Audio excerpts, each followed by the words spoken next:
vous apprend à l'école à faire des croquis, des dessins à main levée. Mais en réalité, sur le terrain, en tant qu'architecte, on peut les utiliser bien évidemment, mais soit généralement on n'a rien sous la main pour dessiner, soit personne ne comprend notre dessin à part nous, soit c'est vraiment quelque chose qui n'est pas très concret et lisible.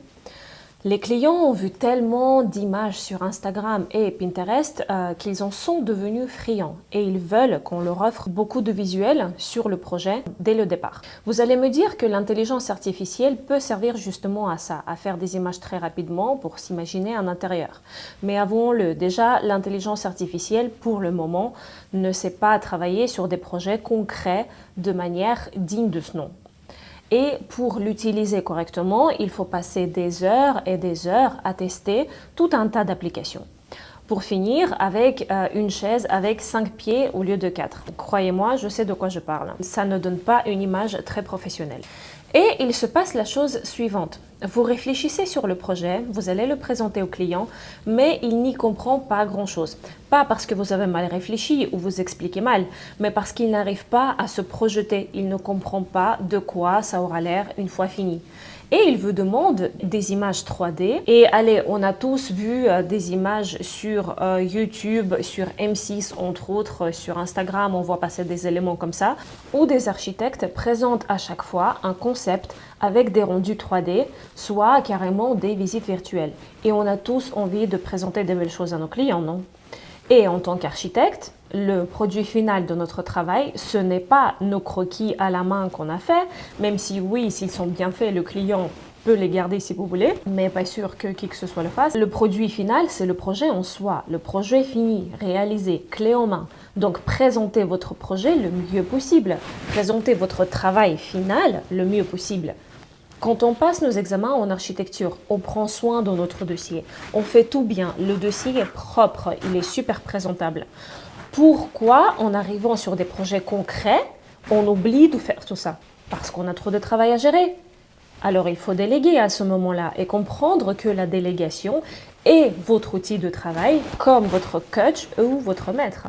Le client s'en fiche en vrai des plans techniques, sauf s'il est lui-même du métier, mais généralement, si vous n'avez jamais touché à l'architecture, vous ne savez même pas lire un plan, même celui de l'ameublement. Pour eux, c'est du charabia. Il faut même que ces plans-là soient présentés de la façon la plus lisible possible pour une personne qui n'a jamais vu de plan de sa vie. C'est mieux si vous arrivez déjà pour présenter votre projet avec des images du type SketchUp, avec une 3D de moyenne qualité.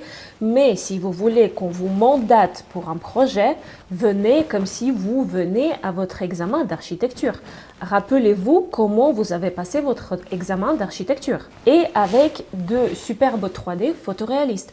Il faut comprendre que le fait de vendre votre projet n'est pas seulement une affaire technique ou de vos connaissances ou de votre expertise.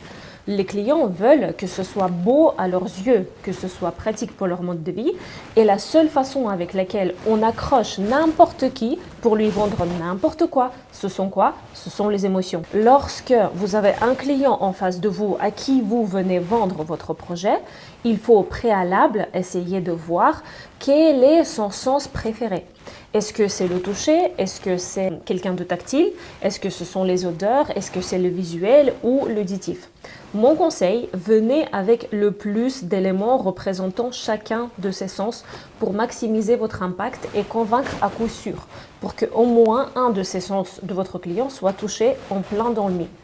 Les rendus 3D peuvent justement vous fournir tous ces éléments-là. Avec des images de close-up, nous pouvons voir les textures tellement de près qu'on pourrait presque les sentir sous les doigts. En ajoutant des fleurs, des fruits, de la végétation sur les rendus, on provoque la sensation d'odeur qui nous vient tout de suite à l'esprit en voyant ces éléments.